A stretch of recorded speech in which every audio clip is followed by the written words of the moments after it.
We all know that INFJs are known to make other people feel seen. But what I realize more and more is that we probably have no idea how other people experience us. I believe there is a disconnect very often when people see us and they interact with us, and you see some kind of reaction that you didn't anticipate. And you ask yourself, I didn't do anything wrong. I had the best intentions. I'm just showing up a mirror here. What's going on? And the truth is, we can't really see how other people are experiencing us. It is something that hopefully we can grasp as an intellectual thing in order to understand what's going on outside of us. But again, we're INFJs. We by default will not experience it completely how other people experience it themselves. But I do believe that once we get to a place where we understand it, like intellectually, what's going on, we can mimic that inside, we will understand why people react the way they do. Why, on the one hand, they're drawn to us, and why so often we're getting pushed back, we're being shown that we're not valued or we're too much. All those reactions that actually make us feel like there's something wrong with who we are and how we show up. But I've found a way for me to interpret how other people are seeing me. And it's a conclusion I haven't had so far, and I want to share that with you. So hopefully it'll give you some more insights into how other people perceive you. And all the things I want to talk to you about today, they are not supposed to be motivators. They're more so giving all of us an understanding of, okay, this is a way we could interpret it, and hopefully you have some own ideas and some own interpretations that will be inspired by my perspective.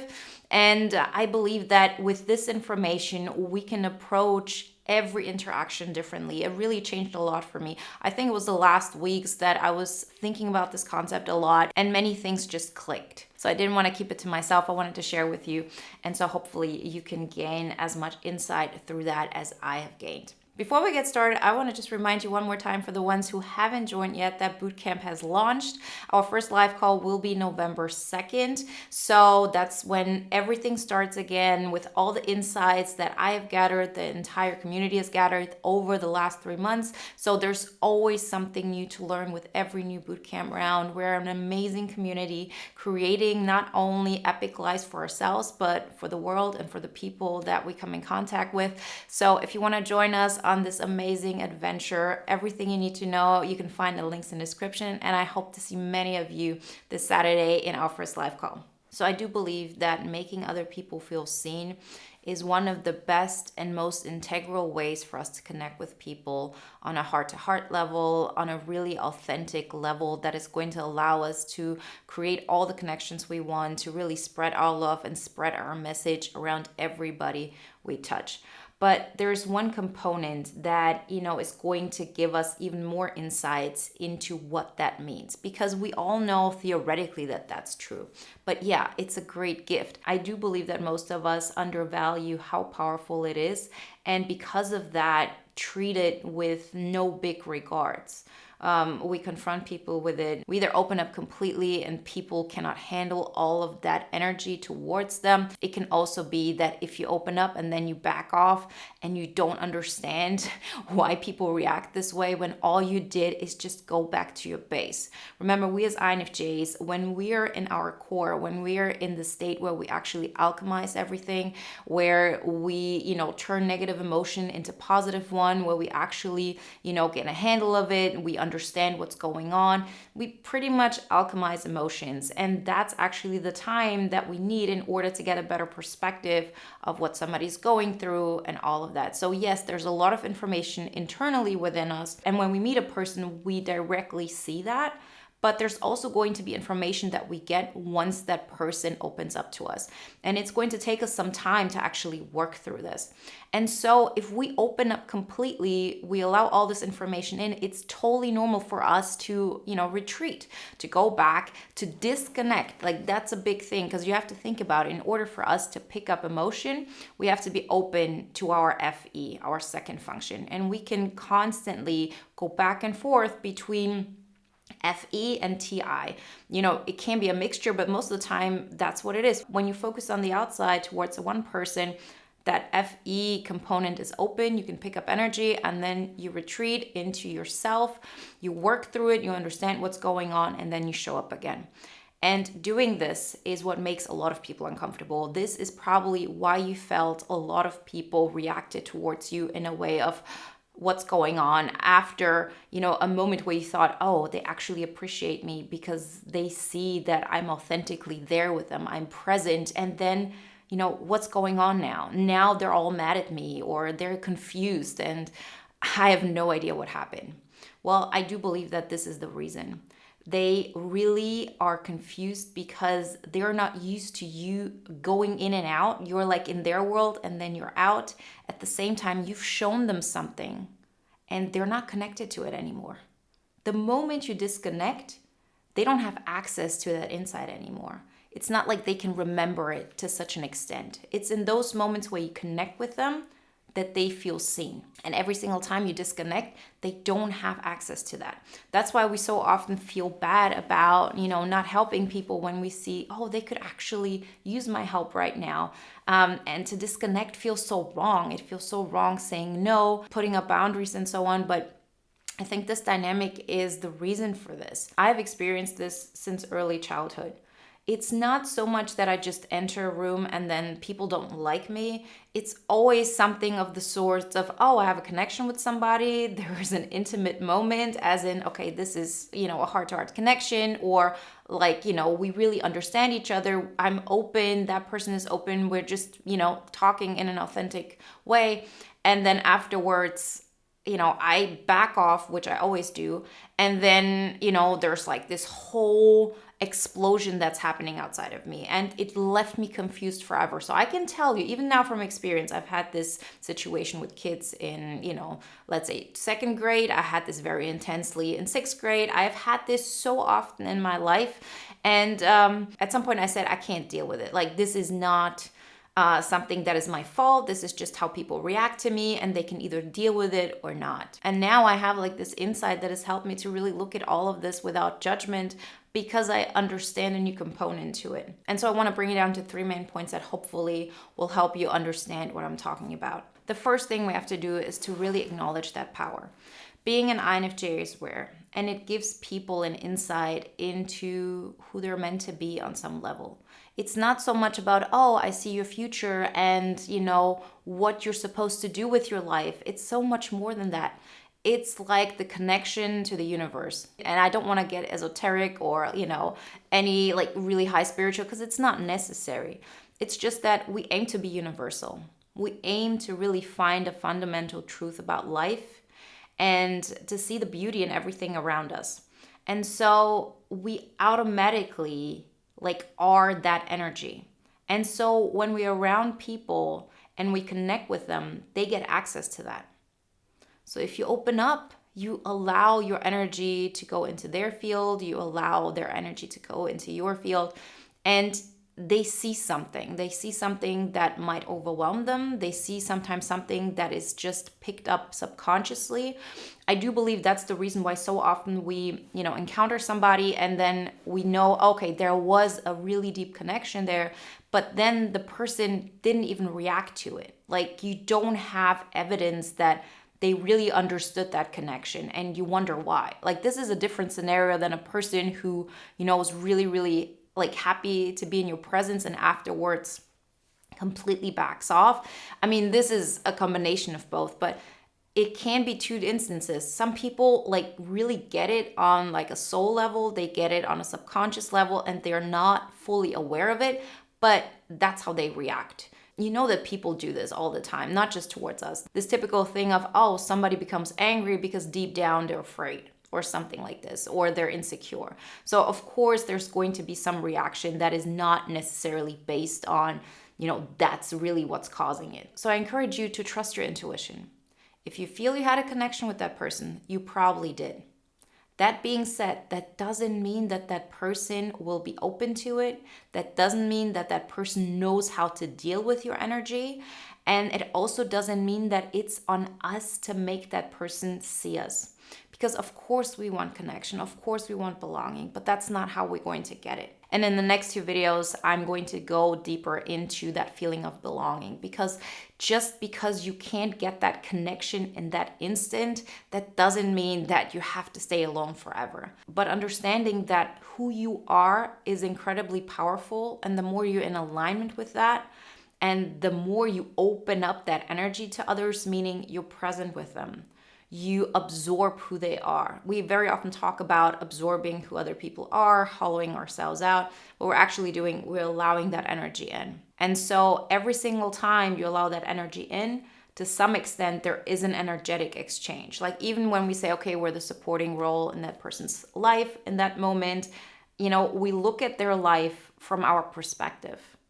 And even if it's their energy that comes into, our system, the way we respond, the way we see that person, that is the powerful thing. Charisma is not about like being interesting. We're interesting, we know that. That's not the point. Charisma is about making another person feel interesting. And we're not pretending. That's the thing. We actually see the beauty in another person. We see their strength. We see, all those little details that make them so unique. And people understand that there's a fundamental truth to that this isn't, a tactic to make another person like us. It is real. And if you don't have access to that, you don't know how to deal with it. So the first lesson for me, and what I want to share with you, is who we are is extremely powerful. And the more we recognize it, and not only how powerful it is, but also how rare it is, we really can use it in a very deliberate way. Because if we don't use this power deliberately, it's just going to cause chaos for us, for the other person, and it's not creating the ripple effects we actually are capable of creating. So the second thing we have to do is to set boundaries. And yeah, set boundaries, okay, we've talked about it, but what does this actually mean in this context? Setting boundaries from the get-go, meaning the more people you're able to first bring out of your bubble, bring out of your energy. Our energy so often is really used on all people around us, because if we don't do that, we actually have to deal with the fact that this energy is supposed to grow. There's so much that this energy can do, and the first thing it will want to do is to just grow. And if you're not directing it to other people directly, it will make you grow. It will make you get more in alignment. It will make you raise your frequencies. It will make you just, feel more in alignment with the universe. And so as much as you possibly can, pull your energy back in. And you can practice this with new people you meet. So imagine you meet somebody, let's say at a birthday party. You can open up to that person, right? You can really listen to them and give them all your attention and all of that. And, very often we'll get some kind of reaction that we talked about once we do. People even get really controlling sometimes, or they get really needy and they want more of our energy. We've experienced all of that. And still, sometimes particularly, we do this because we feel like, oh, that's a person that's going to accept my energy. That's somebody who can carry my big energy. And, those are the situations when people very often have this shock-like reaction that they don't know how to deal with. So when you set boundaries and you're at this birthday party, talk to a person without really giving off your energy. Your energy will shine through. You don't have to tune in who they are. Meaning, let's say there's a person and they're an INFP. So, and you know how INFPs are. There's a special energy about them. You can tune into that energy, or you can stay in your own energy. And the point is to stay in your own energy. How do you experience that party?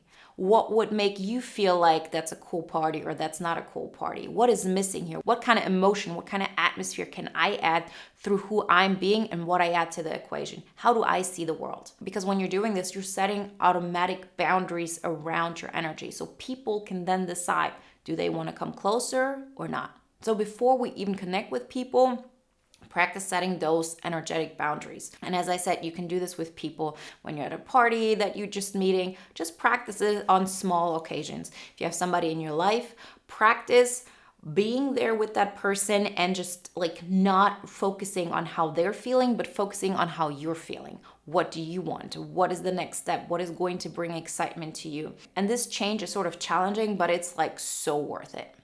And then we get to step number 3, and which is to let your energy out deliberately.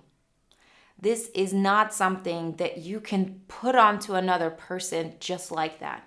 I've done that, and then we all know what happened. And I understand why we're doing it. I understand it because we're longing for connection. We feel like nobody gets us. And, if you feel like, oh, that's a person that finally will be able to see me, it's like floodgates, all of it. Like the connection, I want that intimate conversation, that energy exchange. I get that. But please keep in mind, your energy is powerful. Your energy is not something that is supposed to be put onto other people all the way. It is supposed to first go through your own channel, meaning you first focus on your own energy, on your mission in life, where I'm going, what I want, how I experience life. Because if you know that what you bring to the table is so powerful, you are going to value this and you're going to protect this and you're going to say, I have to start with this because this is what's going to bring everybody up. When I'm good, when I feel my best, automatically people feel better if they are willing to connect with me. But it's a different story if I'm opening up myself and I'm dimming my light, so to say, in order to connect with other people first. So you can really set up that boundary, say, this is who I am, this is something I'm going to hold on to, and then slowly and deliberately let out more of that intuition. If somebody would have told me this years ago, I would have thought, well, that means I can't be my authentic self. That means I'm pretending for other people. But you're not doing that. You're just being very deliberate and careful with your power. With a lot of power comes a lot of responsibility. And if you put this energy onto somebody who has no access to it or a little bit of access to it, and they recognize that there's some universal truth that they've never seen before, that they don't understand, it's confusing, they haven't really worked through it, of course they're going to have some kind of reaction. Of course it's going to make them feel some kind of way. So you have to allow people to really get used to it in first of a controlled way. That's why I'm always saying you have to be the one who takes responsibility and sets up those boundaries, and mainly and first and foremost puts that energy towards your mission in life. I'm going to be me, and through that I will help, inspire, uplift people. And then when you do have an energetic exchange with somebody, do it slowly, do it deliberately. Don't let it all out. Although it feels good in the moment, it's not what's going to bring you fulfillment. It's actually hurting people because it makes them confused. And it doesn't mean that what you have to offer is in any kind of way something wrong. It is beautiful. You've seen how people react towards you. But if it's too much, and if it's your energy directed towards them first and foremost instead of towards yourself first, it's going to cause problems. You have to take ownership of that energy.